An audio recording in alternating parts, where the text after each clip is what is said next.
صلی اللہ علیہ وسلم نے فرمایا، میں تمہیں اس آدمی کی پہچان بتاتا ہوں جس پر جہنم کی آگ حرام ہے اور وہ آگ پر حرام ہے۔ یہ وہ آدمی ہے جو نرم مزاج، نرم طبیعت ہو اور نرمی سے بات کرنے والا ہو، آپ کی برائی کرتا ہے۔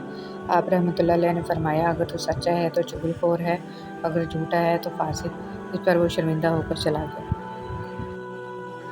کسی کا ظرف دیکھنا ہو تو اسے عزت دو، کسی کی فطرت دیکھنی ہو تو اسے آزادی دو، کسی کی خصلت دیکھنی ہو تو اس کے ساتھ کھانا کھاؤ، کسی کا صبر دیکھنا ہو تو اس پر تنقید کر کے دیکھ لو، کسی کا خلوص دیکھنا ہو تو اس سے مشورہ لے لو، مگر دوسروں کو دیکھنے کی بجائے اپنے آپ ہی کو دیکھ لو تو سب سے بہتر ہے۔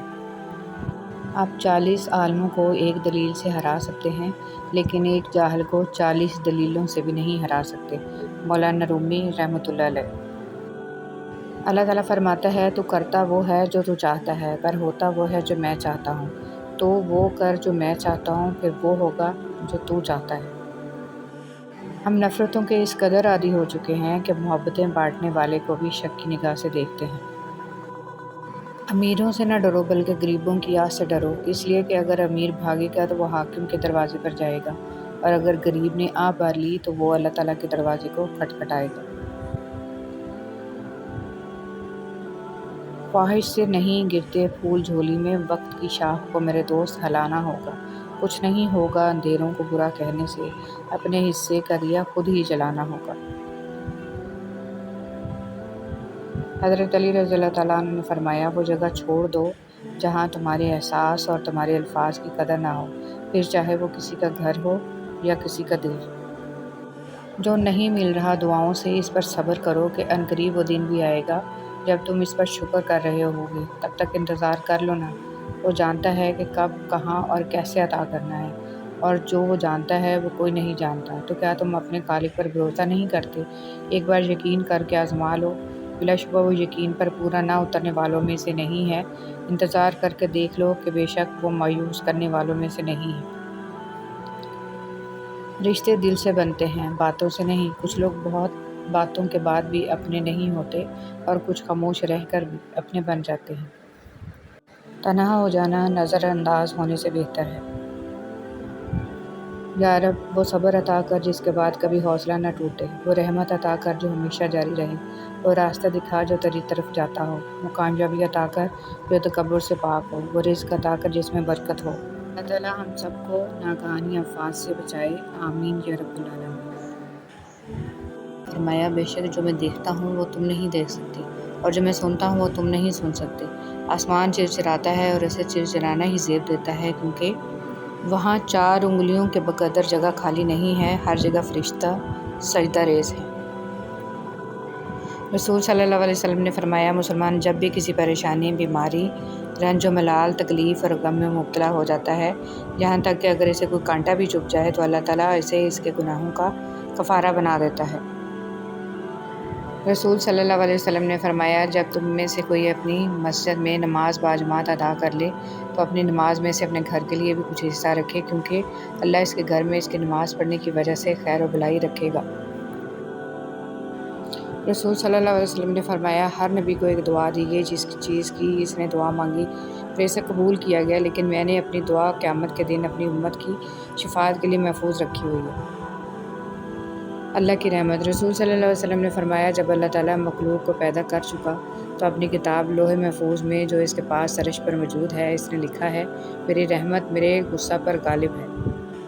انسان مکان بدلتا ہے، رشتے بدلتا ہے، دوست بدلتا ہے، لیکن پھر بھی دکھی رہتا ہے، کیونکہ وہ اپنا رویہ نہیں بدلتا۔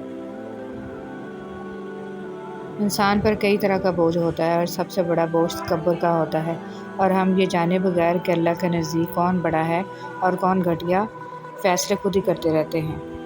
مسلمانوں کے زوال کی وجہ عبادات میں کمی نہیں، بلکہ دنیاوی معاملات میں بے ایمانی اور اسلام کو صرف عبادات تک محدود کرنا ہے۔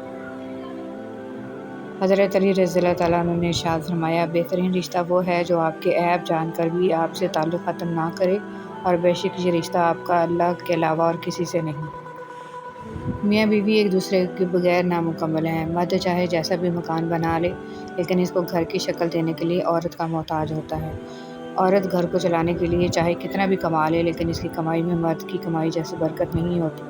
جب دونوں ایک دوسرے کے بغیر نامکمل ہیں تو پھر ایک دوسرے کی قدر کرنا کیوں نہیں جانتے؟ رسول صلی اللہ علیہ وسلم نے ارشاد فرمایا، جس طرح چھری اونٹ کے کوہان کی طرف تیزی سے جاتی ہے، جس سے کہیں زیادہ تیزی سے بھلائی اس گھر میں آتی ہے جس میں مہمان کثرت سے آتے ہیں۔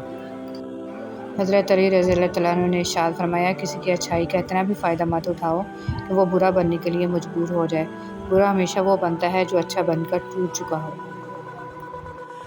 اللہ تعالیٰ فرماتے ہیں، اگر 7 سمندر کا پانی بھی دوزخ میں ڈال دیا جائے تو پھر بھی دوزخ کی آگ ختم نہیں ہوگی، جبکہ میرا بندہ جب میرے سامنے ہاتھ پھیلا کر روتا ہے تو اس کی آنکھ سے نکلنے والا ایک آنسو کا قطرہ اگر دوزخ میں ڈال دیا جائے تو دوزخ کی آگ ختم ہو جائے گی۔ رسول صلی اللہ علیہ وسلم کے پاس سے ایک سائل گزرا، آپ صلی اللہ علیہ وسلم نے اسے ایک کھجور دی، وہ بڑا بگڑا اور کھجور نہ لی۔ پھر دوسرا سائل گزرا، آپ صلی اللہ علیہ وسلم نے اسے بھی وہی کھجور دی، اس نے بخوشی لے لیا اور کہنے لگا، اللہ کے رسول صلی اللہ علیہ وسلم کا عطیہ ہے۔ آپ صلی اللہ علیہ وسلم نے اسے 20 درہم دینے کا حکم فرمایا۔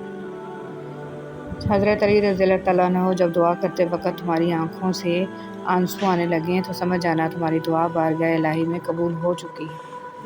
کبھی کبھی رشتوں میں لحاظ رکھتے رکھتے بہت سارا زہر اپنے اندر اتار دیتے ہیں، ایسے میں ہم خود کو مار کر اگلے کو زندہ رکھتے ہیں، لیکن ہماری قدر پھر بھی نہیں ہوتی۔ قیامت کی نشانیاں جو پوری ہو چکی ہیں یا وہ نشانیاں جو پوری ہونے والی ہیں۔ پہلی بڑی نشانی، سورج مغرب سے طلوع ہوگا۔ دوسری بڑی نشانی، جانور بات کرے گا۔ تیسری بڑی نشانی، آسمان دھواں ہو جائے گا، زمین دھنسا دی جائے گی، یاجوج ماجوج کھول دیے جائیں گے، مہدی کی حکومت ہوگی، دجال کا ظہور ہوگا، حضرت عیسیٰ علیہ السلام نازل ہوں گے۔ قیامت کی آخری نشانی، حضرت عیسیٰ علیہ السلام کی 40 سالہ حکومت اور وفات۔ انا کعبہ کی بربادی ہوگی، ٹھنڈی ہوا چلے گی، یمن سے آگ اٹھے گی،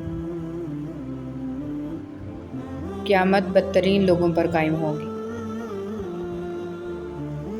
اللہ اللہ کہنے والا کوئی باقی نہیں رہے گا۔